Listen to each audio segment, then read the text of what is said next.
Ooh.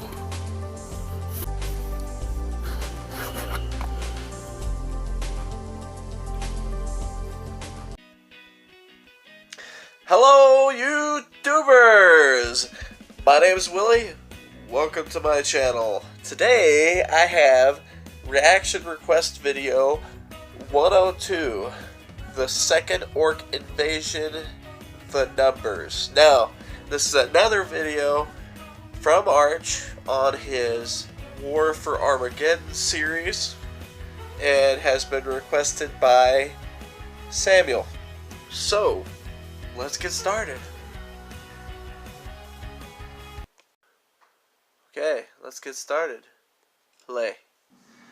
Dun dun dun. Dun dun.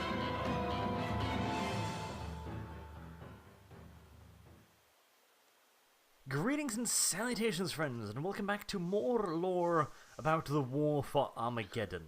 Last time, we looked at the opening moves and the Void War. Now, however, the Imperial Navy has been scattered in space and the Orks are in orbit above the planet of Armageddon. Before they arrived, however, there were several weeks of frantic activity down on the planet. The Titan legions were roused from their slumber and deployed around the cities, or into rapid response forces that would trawl the massive hive-to-hive roadways. And finally, forces representing more than 20 Astartes chapters scattered themselves across the planet's more hostile environments, where they could not only use said environment to their benefit, but the Orks would be unable to levy their full numbers against the Adeptus Astartes. Several formations of Space Marines were also dispersed within the Rapid Response Forces and within the Hive cities, while some remained in orbit, although the vast majority of the strategic reserves that were to be deployed from orbit would be arriving in further reinforcements, as it was deemed that the Adeptus Astartes were too valuable to be held back. The general consensus was that considering the sheer size of the Ork horde, the Imperium could not afford to hold anything back at this point. There was also a rather drastic change in leadership. As mentioned in the last episode, one of the last shuttles to get to Armageddon was carrying with it the legendary Commissar Sebastian Yarrick. He was brought before the military conclave of Armageddon, where Commissar Yarrick presented his plans and visions for the coming war. He made such a fine argument that General Kurov, the de facto leader of the military council, offered to step down and allow Commissar Yarrick to take up the role of overall governor of the Armageddon system for the duration of the crises. Nice. The Commissar, to everyone's great delight, accepted the offer and would therefore be the de facto overlord of the Armageddon system. That's pretty weird, because I believe this is his retirement. What tools did the Commissar have to actually accomplish this? It's time we went over the various forces available to Commissar Yarrick when it comes to defending the planet of Armageddon. And it is quite the varied lot of defenders. Armageddon itself has of course provided several regiments, with both Ash Waste's militia, jungle fighters, the infamous Ork Hunters, and of course the Steel Legion, along with Armageddon Hive militia regiments that were created after the First War. These were considerably more regulated and disciplined than the ones created during the first Ork Invasion, but they were still in all due essentiality militia regiments. They were essentially civilians that were called up occasionally to undergo a little bit of practice here and there.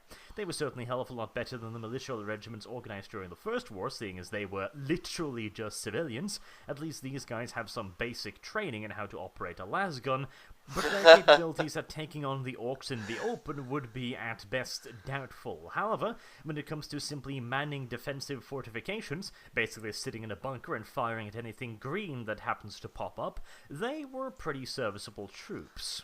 And of course, the Steel Legion itself we have talked about at length previously, but a couple of these formations might sound new, like for example the Armageddon Jungle Fighters or the Ork Hunters. Both of these were established after the First War. The Jungle Fighters is a specialized regiment. Normally, these were shipped off-world in huge numbers, seeing as they were specialized in, well, jungle fighting, unsurprisingly, and were in great demand across various planets of the Imperium. Understandable. The Ork Hunters, however, were always stationed on Armageddon. They were 5 regiments of Imperial Guard troops that were specifically dedicated to hunting down the feral orcs that still infested the jungles of Armageddon. As such, they had gotten very, very good at fighting orcs. And fighting alongside the Steel Legion, we have regiments from Cadia. From Krieg, we have Elysian Drop Troopers, we have Meridian Iron Guard, we have Sevalar Chemdogs, and even several regiments of Abhuman Militia. Wow. All in all, we know that there were a little over 200 pretty darn impressive Guard regiments present on Armageddon. As mentioned, they came from many different sources, and as such they had very, very different levels of organization.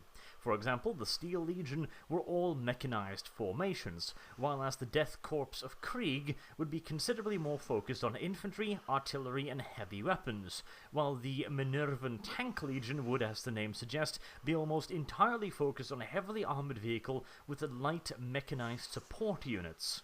We also have 9 batteries of specialized heavy artillery regiments in the form of the Semtexian Bombardiers. All of these have very different organizations, and it's very hard to determine precise numbers of tanks contra to infantry, so rather than that, I will be giving you a general estimate. Okay. In addition to the Imperial Guard forces, we also had 120 regiments of Hive Defense Militia. Do bear in mind that these numbers do not bear in mind the Ash Wastes militias, as they were considered far more specialized troops, and were not, despite their name, considered to be militia troops so much as local guides and experts. And speaking of specialists, the Defenders of Armageddon could also call upon 18 companies of Tempestus Scions, also known as Stormtroopers. These highly specialized and elite companies were often formed up into rapid response formations inside of the hives, and used to counter-assault any large enemy forces that had broken through the outer defenses. In the later stages of the war, they were also utilized in the roles that they were originally intended for, as infiltration specialists and shock troops. But what does all of this mean in numbers? Well, the 200 Imperial Guard regiments are likely to be made up of somewhere between 3 to 4 million men. Ooh. Do bear in mind, once again, that this is a rough estimate, as we cannot be entirely sure about the organizational structure of many of these regiments.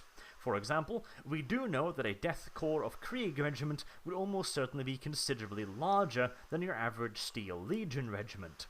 On the other hand, we also know that one of the Tank Legions would be considerably smaller in total manpower than, for example, the Steel Legion.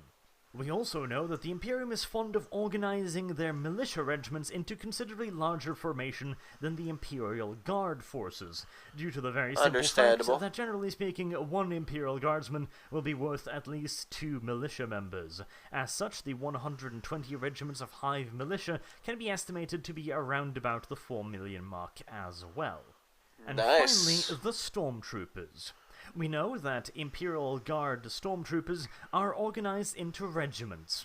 These regiments are considerably larger than the Imperial Guard counterparts. However, they are usually not deployed as full regimental formations, but as here, in individual companies. We also know that these individual companies are usually larger than those found in individual Imperial Guard regiments. As such, we can probably assume somewhere between 2,000 to 5,000 men per company, giving us a total of 36 to 90,000 specialists. Wow. And finally, from specialists to chaff, we have the various other formations that were organized during the war. These are not really militia troops, they are not really defense forces at all. These are simply the various combatants that were organized into ad hoc military detachment as needs demanded. For example, the dock workers of Hellstreet were organized into combat squads, where each squad, quote-unquote, was given one veteran officer to lead them, preferably a stormtrooper if at all possible, if not then just some random Imperial Guardsman. These units were then thrown pell-mell at the orcs in a desperate attempt to halt the ingress into the hive, usually with gargantuan casualties. And as for numbers for these guys, not the faintest bloody clue. It could be anywhere from a few 100,000 to a few billion, seeing as they were essentially made up of various civilians armed with anything and everything that would come to hand. Las weapons, or the I got my projectile rolling weapons, pin. if they were lucky, otherwise simple wrenches or blunt objects. Wrenches. It would in fact not be entirely incorrect to simply envision this particular category as massive herds of civilians pushed into the path of the orcs in the desperate hope that they might actually slow them down. All in all, Armageddon had slightly in excess of 8 million regular troops to defend it, along with an unknown number of irregular formations that were created during the war itself. But, as we have talked about previously, Armageddon was a very, very important system, and so the Imperial Guard did not have to hold it alone. There were several forces located on Armageddon that were not under Imperial Guard, e.g. Commissariatrix command.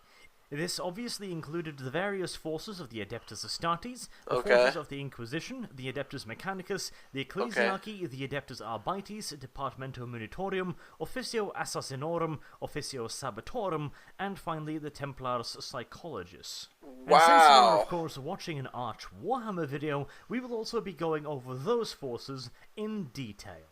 Oh, yeah? And we will, of course, start with the Emperor's Angels of Death themselves, the Adeptus Astartes. Multiple chapters sent either part of their forces, or indeed the entire chapter, to Armageddon.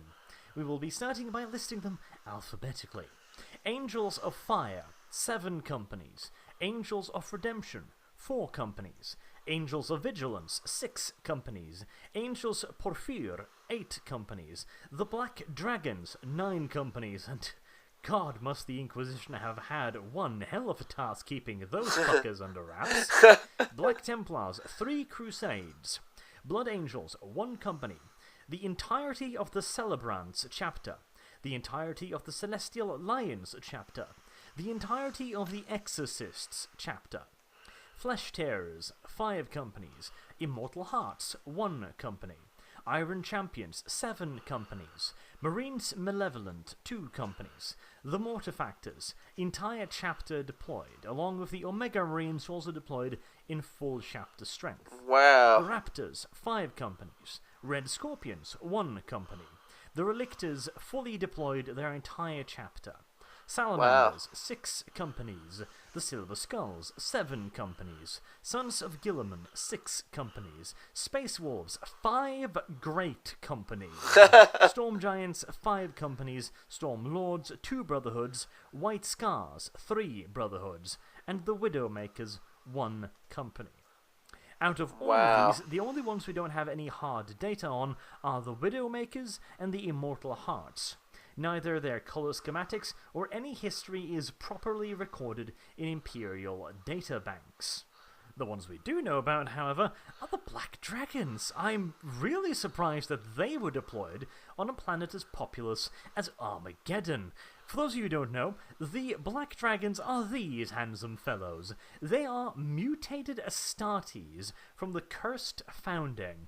They're actually one of my favorites because they're awesome. They've got these bony growths protruding both from their heads and their arms, and they use these as melee weapons. They are, in the most literal sense of the term, mutants. The Inquisition has, at several points, attempted to, find some reason to wipe the fuckers off the map. But actually, turns out they're really, really good at what they do, and as far as anyone has been able to find out, they are entirely loyal.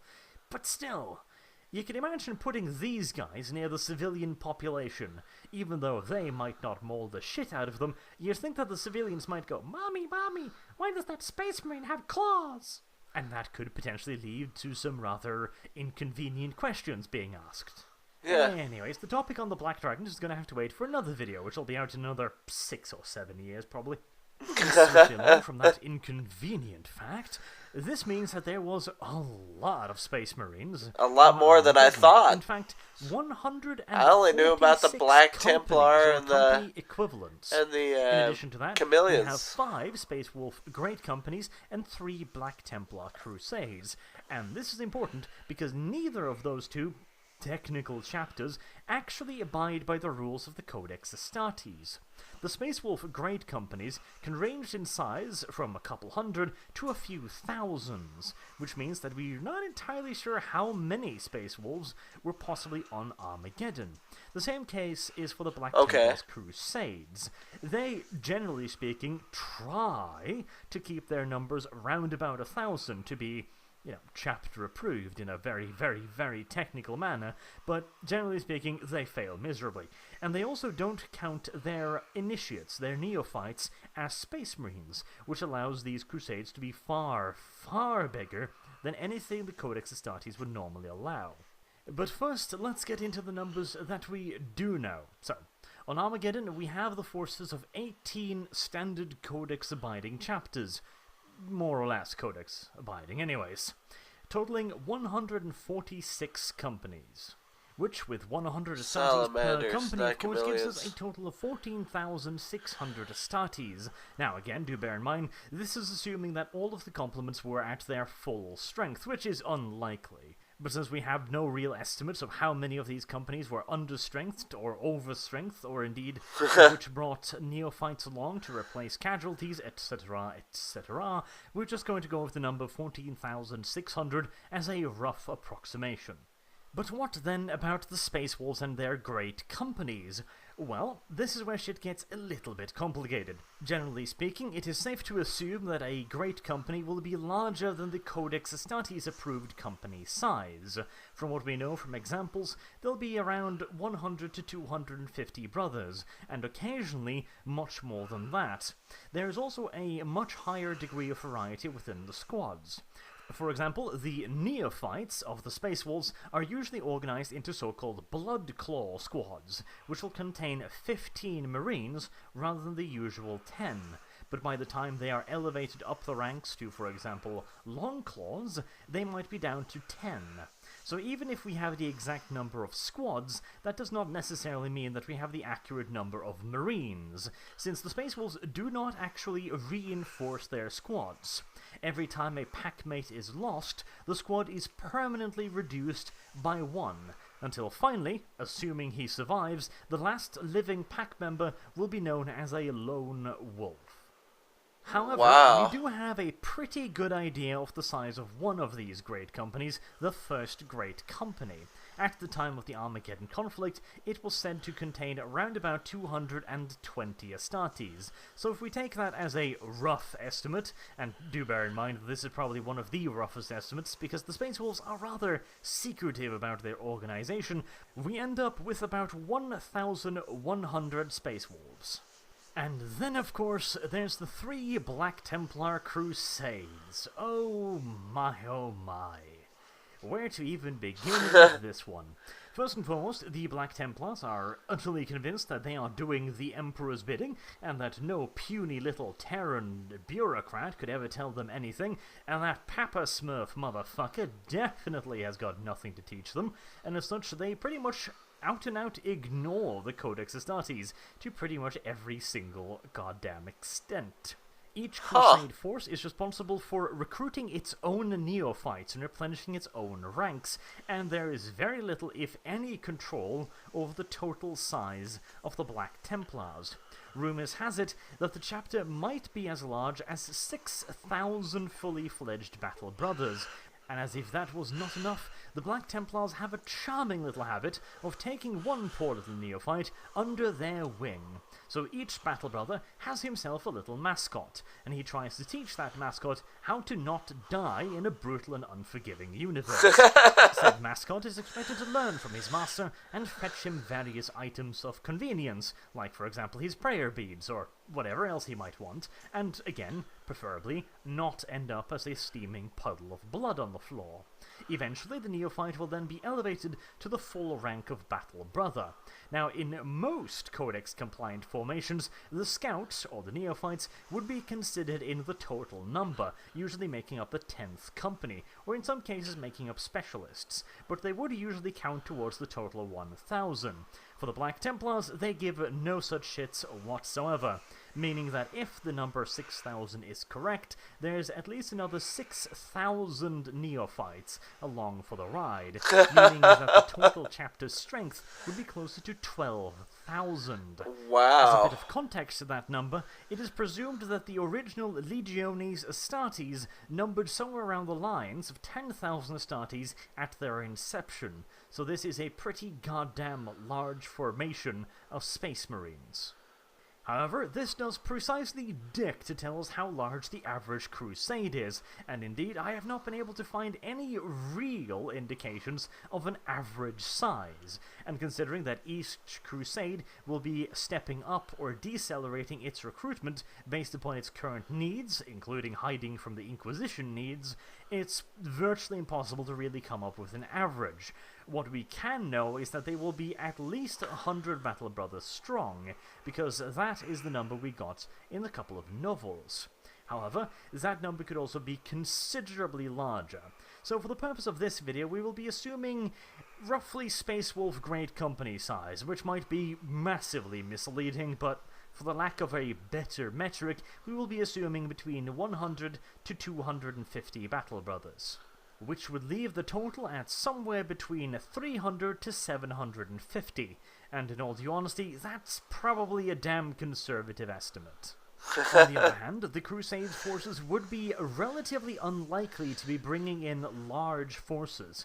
You're fairly unlikely to be seeing much more than 1,000 Astartes in any given scenario, which involves the forces of the Inquisition, which Armageddon most definitively does, because those damn pointy-hatted Emperor botherers have been digging into the Black Templars for a very, very long time, trying to figure out if they're Codex compliant or not, and so bringing much more than 1,000 Battle Brothers into a battle with the Inquisition would probably be unwise. On the other hand, the Black Templars would not hesitate for even a second to explode any Inquisitor that happened upon their secrets, so I wouldn't put it entirely beyond the realms of possibility. This, of course, all leaves us with an estimated total of 16,450 Adeptus Astartes. A very, very considerable force, a rough equivalent to 1.5 chapters of Legiones Astartes. They're during human the Great tanks. Crusade. Of course, 6,450 they would not have human the overall tanks. effect of a Legiones Astartes formations, since these various chapters will of course all be commanded separately, with very little interplay, rather than large-scale overreaching objectives. Basically, the various chapters will not be talking to each other particularly much. They might be agreeing upon general strategy, but when it comes to the execution of individual attacks, tactics, or smaller strategic objectives, the various chapters, or indeed the various companies in many cases, will almost entirely be making their own decision-making completely and utterly autonomously from the greater Adeptus Astartes forces, presumably under the command of Lord Commander Dante, and of course entirely separately from Commissar Yarrick. The venerable Commissar might at best suggest objectives for the Adeptus Astartes, and considering his reputation, they might even listen, but he is not silly enough to think that he could possibly order the Adeptus Astartes around. Yeah. And interestingly enough, we have a wide variety of chapters of very, very differing dispositions, which did indeed lead to some friction. For example, the Black Templars view the civilian population of the Imperium as little more than chaff to be expended in vast quantities if it serves a greater strategic purpose. On the other hand, you have the Salamanders, who consider the protection of that very same civilian population to be of the utmost importance. Once you put these two chapters next to each other, well... they don't share interesting situations are bound to be created.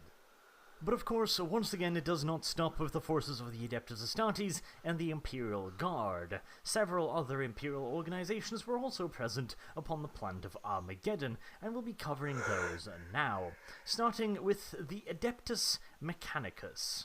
And their main contribution came in the form of 7 Titan legions, some full, some partial. 7. Starting with Legio Crucius, a demi-legion, Legio Ignatum, a full legion, Legio Invigilatum, a full legion, Legio Magnum, a quarto legion, Legio Metallica, now a demi-legion after the last catastrophe during the First War, Legio Tempesto, a full legion, and finally Legio Victorum, a full legion. As for total numbers, once again there is definitely a fair bit of variation, but generally speaking you can assume that a full legion will number somewhere in the vicinity of 60 machines of various sizes, all the way down from warhounds to imperators, although only the biggest and oldest of legions will have imperators in their arsenal. And one further note on the numbers. Many of these legions were very, very old. Many of them did indeed take part in the Horus Heresy.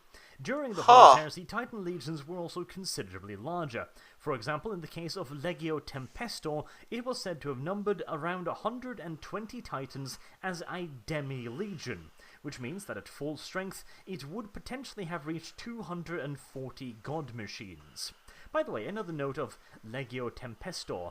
Legio Tempestor has been written up as a Chaos Legion. However, it turns out that these parts of the Legion stayed loyal during the Heresy, which is why it was present on Armageddon. So no, you are not incorrect if you thought, Legio Tempestor, I'm pretty sure I've seen some Night Gaunts Titans of that particular mark, and yes, you probably have. You've probably seen them in service to the Night Lords.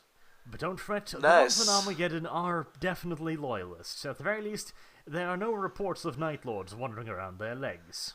Anyways, in this case, a full legion is assumed to have 60, a demi-legion, e.g. a half-legion 30, and the one quarto legion 15, giving us a grand total of 315 Titans of various sizes.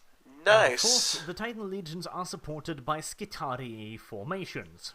Now, this was before the release of the Adeptus Mechanicus Codex, so they are known here as regiments rather than cohorts, so we will assume that they are roughly the size of an Imperial Guard regiments.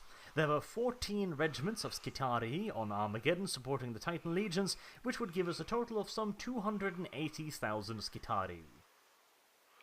The Adeptus Mechanicus was also sending 4 Centurio Ordinatus to operate the Ordinatus machine on Armageddon. However, well, they never got there in time, and the Black Templars took care of that particular issue all by themselves, so they never really played much of a part in the battle. The worthless! And the Mechanicus was not the only priesthood that was represented on the battlefields of Armageddon. The Ecclesiarchy had 2 convents located on the planet. The first was occupied by the Order of the Argent Shroud, which fielded 7 companies of Sisters of Battle, totaling some 700 sisters. The second was the Order of Our Martyred Lady, with 3 companies totaling some 300 sisters. The Ecclesiarchy also provided assistance to the people of Armageddon, both in the form of the Sisters Hospitaller and, of course, the Linguistical Order, who interpreted the various Vox communications sent out by the Orks. Generally speaking, Orks are not very good at cryptology, and even their jamming efforts essentially consist of every single Ork they can get their hands on screaming into a Vox set and trying to blurt out every single frequency. Not the most efficient usage of information warfare ever, but it does have its own little charm, I suppose. And finally, we'll be looking at some of the more unorganized or smaller forces. The Inquisition provided some military aid in the form of a few Hereticus and Ordo Xenos agents, along with 2 Space Marine Death Watch kill teams that were primarily occupied with dealing with the outer systems, and specifically St. John's Dock. Then we have the non-military forces of the Adeptus Arbites, organized into 20 Armageddon precincts. These were police officers, in all due technicality, although a fair bit more heavily armed than what we might be considering police officers these days. They would be fully armed and armored, with weapons comparable to those of the Imperial Guard, although more heavily focused on slug weapons, like autoguns and shotguns. They would also have access to some limited amounts of armored vehicles, like, for example, rhinos, or the riot suppression vehicles. We also see representatives for a couple branches of the Officio. The Officio Assassinarum sent several agents to Armageddon, although the numbers are unfortunately classified, and the Officio Sabatorum sent 34 agents. These agents were meant to infiltrate the captured population. Basically, assuming the Orks were to take over a hive city, for example, the agents would infiltrate said hive city and organize acts of sabotage against the Orks. This had been used to great success during the first Ork Invasion, where some hives had of course surrendered, and one had in fact surrendered without a fight. And naturally, seeing as Armageddon is a heavily industrialized planet, many of these factories were taken over by the Orks and then put to work using their new human slaves. Programs of sabotage carried out inside of these factories proved to be extremely effective, being able to sabotage much of the Orks' vehicles and weaponry long before they managed to get to the battlefield, rendering them inoperable in many cases, or at the very least with severely decreased abilities in many others. And the simple idea was that if all of that was achieved by civilians, imagine what a few Officio operatives could organize. Yeah. As for the Assassinarum elements, well, I'd reckon their job would be pretty goddamn obvious. 1. Shoot Gazgul. 2. Shoot Gazgul. 3. Stab Gazgul. And 4. If you should come across the Overlord Hermann von Straub, murder him too. Because you see, apparently there were rumors that old Baldy had joined up with the Orks, and the Imperium was not best pleased with any of this. And finally, we have a couple of non-combative forces. The Departamento Munitorium sent 2 engineer corps and 1 pioneer corps, and finally 15 disruption squads from the Templars' Psychologies. These are essentially propaganda units. They are both there to bolster Imperial resistance and to gather any intelligence that they can, both about the Orks and about the civilian population, because, as history has proven, humans tend to break under pressure and start doing remarkably silly shit, like joining Chaos or the Orks, for example. Yeah. And speaking of those lovely-povely green-skinned huggybots, it's time we go over their forces too. Yay! Oh, Jesus Christ. If you thought there was a lot of approximations in the Imperial part, you just wait for the goddamn Orks. So, what do we know?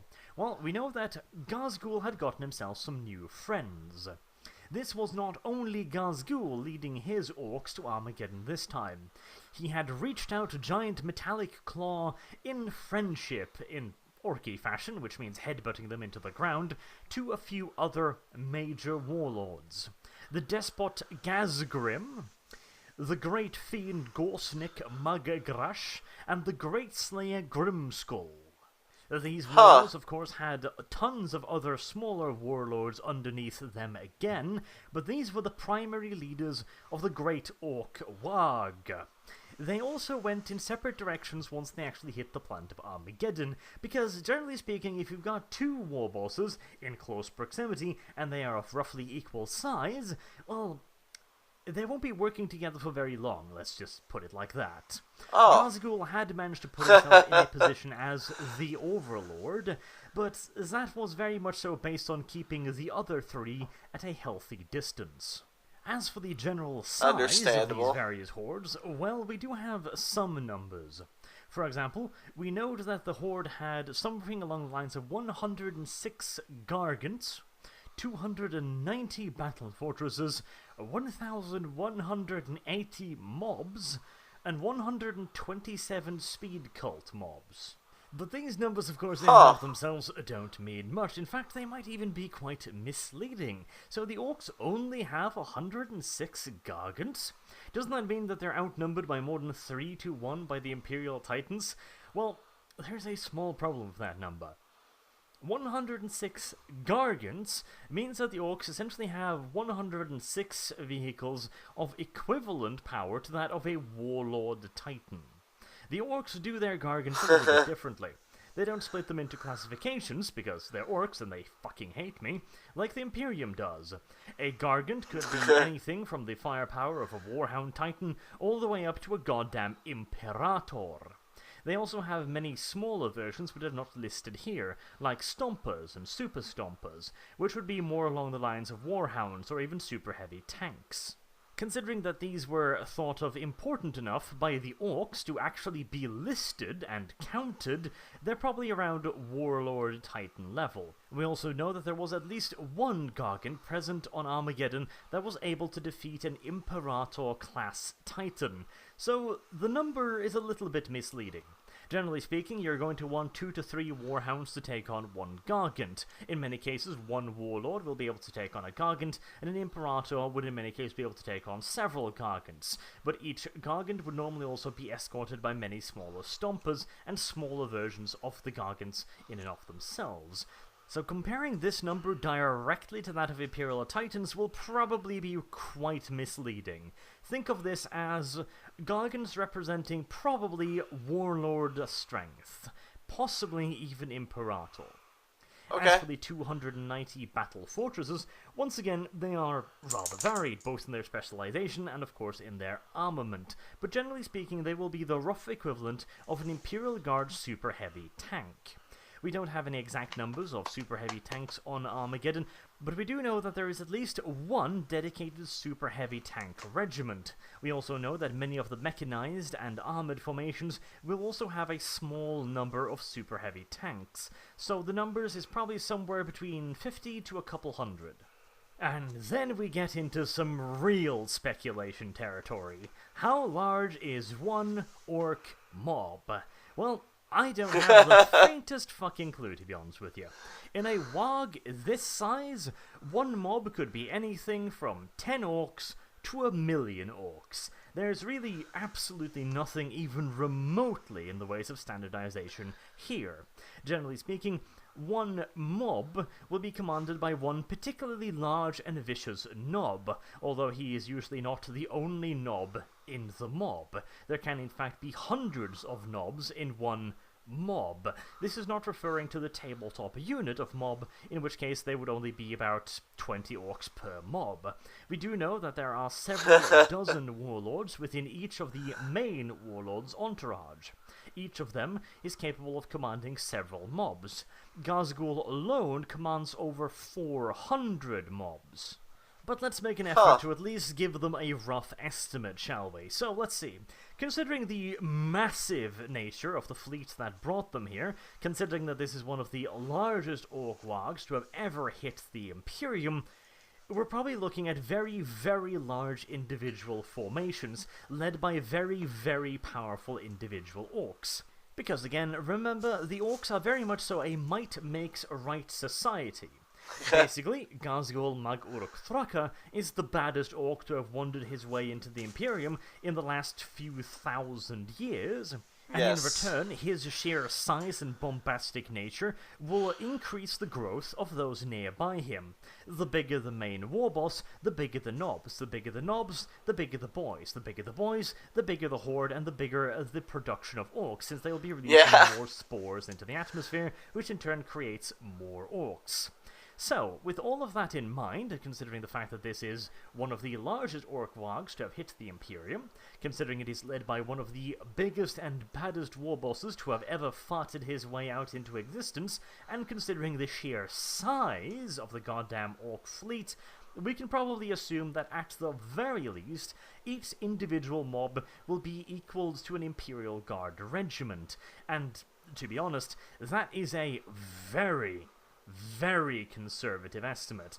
In all due likelihood, we're looking at somewhere along the lines of 3 times the size of your average regiment. For the sake of this video, we'll err on the side of caution. So what does that leave us with? Well, 20,000 Orks per mob, and 1,180 mobs. That gives us just a little below 23.5 million Orks. And again, that is a relatively conservative estimate. You could probably triple that and still be within a fairly safe margin of error. Wow. And then, if we add in the 127 mobs of speed cults, with roughly the same estimate, which is probably a bit closer since they will be a little bit smaller than normal orc mobs, we end up with an additional 2.5 million orcs. Which leaves us with a grand total of some 26 million orcs. And once again, just to really hammer home the point, yes, this would be a very conservative estimate. It would not surprise me at all if Ghazghul's horde stretched into the billion mark. And of course, those numbers do not take into account the orcs that were dumped on the other system's planets, without Ghazghul's permission. Or shot into the sun. But still, nevertheless, we could probably slap on an extra couple million right there. And then, of course, there's all of the orcs that were staying back on the spacecrafts, to man them and to board the enemy's ships in furious space battles that would continue for many months yet. All in all, the total number of orcs in the Armageddon system would probably stretch well beyond the billion mark.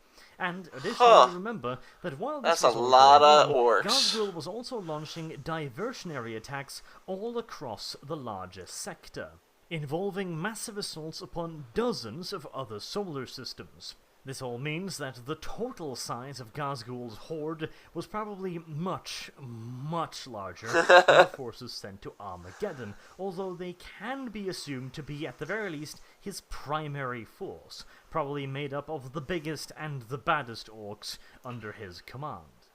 Oh, and by the way, this is why I both love and hate doing statistical stuff on the orcs. On one hand, it allows me to do everything relatively quickly, because their numbers have to be pretty much estimated in a very, very general sense. On the other hand, some green-skinned little Gretchen motherfucker out there with a deep, passionate hatred for humans, and me in particular, decides that writing down very specific numbers would be a great thing to do. Like, we know exactly how many mobs there are. Oh, that's lovely. How big is a mob? Not the faintest fucking clue. Right then, you sycophantic little piece of green snot shit. How could you be any less fucking useful? But oh well. I do think I've come to a generally alright estimate, although even now I'm thinking I'm being a little bit too conservative. I could also speculate very roughly about the amount of vehicles the Orc army would have, seeing as this is under the command of Ghazghul Mag Uruk Thraka, one of the daddies of Greenskin Blitzkrieg, or well, deep operations to be entirely technical here. We're probably looking at a pretty goddamn high percentage, so we're probably looking at vehicles stretching well and truly into the millions upon millions range. But again, since we have virtually no accurate statistics on that, and even in the case of speed cults, okay, a truck could carry anywhere from 2 to 20 orcs. As such, even just giving a rough estimate of the total number of orcs gives us virtually no indication on the total number of actual machines. Hell, even if we were going to go with a rough estimate of looted battle tanks, we could still have practically no idea of how many orcs were inside, as the general human number of anywhere between 3 to 5 would be again completely and utterly pointless for the orcs. And finally, let's have a real quick force estimate.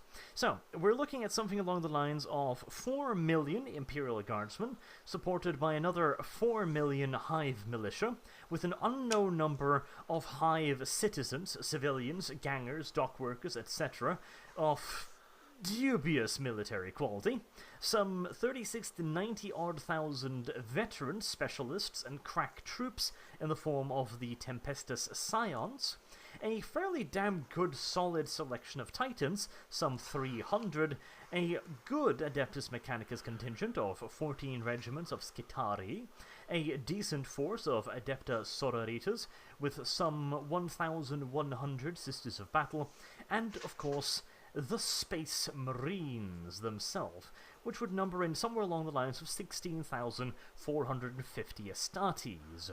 A pretty goddamn solid fighting force, that, but still disgustingly outnumbered by the conservative estimate of some 26 million orcs. And, as I mentioned, that number could easily stretch into 1 billion.